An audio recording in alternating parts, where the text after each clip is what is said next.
Hey guys, welcome back. In this video, I'm going to go through the faux furs that I dislike. I made my favourite faux furs video, but this one's going to be the ones that I find the most difficult to work with and the ones that I just flat out don't like. So moving on to the first one, and although it's a really nice faux fur, it is so difficult to work with. And you can see it's got a nice underpile coloured like that. But when you use pattern fur and you want to trim your fur in any sort of place, you'll end up just cutting all of the pattern off, and then you're stuck with this grey or undertone. So you basically lose that pattern and the colour and everything. So, you know, it's good for making ocelots and stuff like that, but when you trim it, it just ends up being grey, which isn't what an ocelot looks like, so that's a total shame. You can see here that there is just the tip that is coloured, so you can see where that grey problem stems from. But you know, it is a really nice faux fur, but it's just super difficult to work with.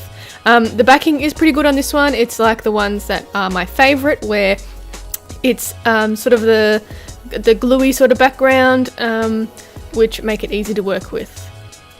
Moving on to the next one, this fur is a nightmare.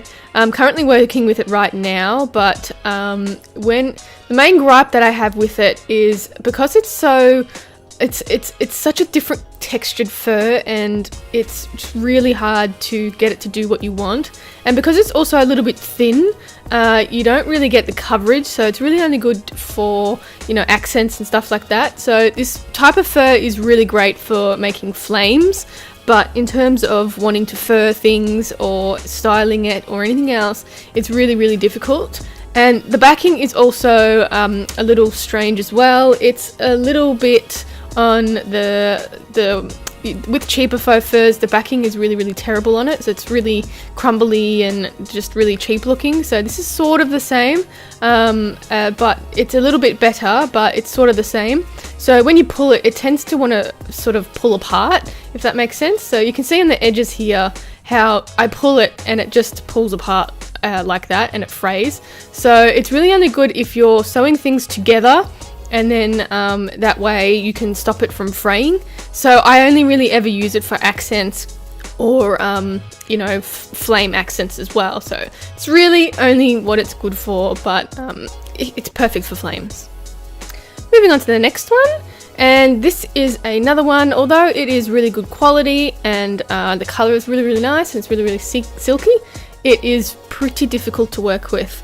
And because it doesn't have your thicker undercoat, which a lot of the faux furs that I like working with have a thicker undercoat, this one does not. It's just kind of like a straight piled length, and the reason for that is because it is a woven background. So with woven faux furs, they tend to be sort of a couple of strands of the pile are woven into the same thing rather than glued. So it is good quality but difficult to work with, and that's mainly because there's, you know, none of that undertone that's glued to the backing, rather than it's all just woven into the backing.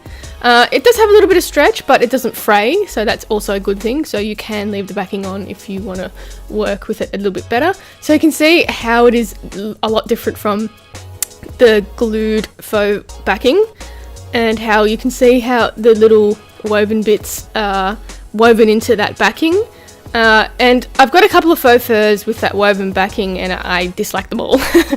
And moving on to the last one that I absolutely despise working with, and although it is the softest faux fur that I've ever used, it's really nice to touch. It's just so difficult to work with. It's impossible to cut. I used these for my lemurs that I made for the Calgary Zoo, and I had such a difficult time working with this particular faux fur. So the main reason is because it's super slippery, and I don't know why. And you can see when you pull the pile out how it's sort of clumps together, so there's none of that undercoat as well. It's all just that long pile. It's not two different lengths, which is what I like working with. And this particular one is really, really staticky too, so it sticks to everything, and it constantly drops fur from where you've cut. And I find little black things everywhere, in my mouth, in the fridge, at work, everywhere. But it is a strong faux fur, and it comes in a variety of different colours. So this is kind of like a mix between the glued backing and the woven backing. It's woven backing in terms of it doesn't have that undertone again, and it's sort of that glued backing. As you can see, it's sort of the same texture as that glued backing that I like working with. And that's all the faux furs that I don't like working with. So I hope this is informative. I know you guys really liked the first one. It helped you a lot. So that's it for today, guys. If you liked the video, give it a thumbs up and don't forget to subscribe. If you have any requests, you can leave them in the comments down below. You can also check me out on Instagram and Facebook at Creatures of Nat. And I'll see you in the next one. Bye.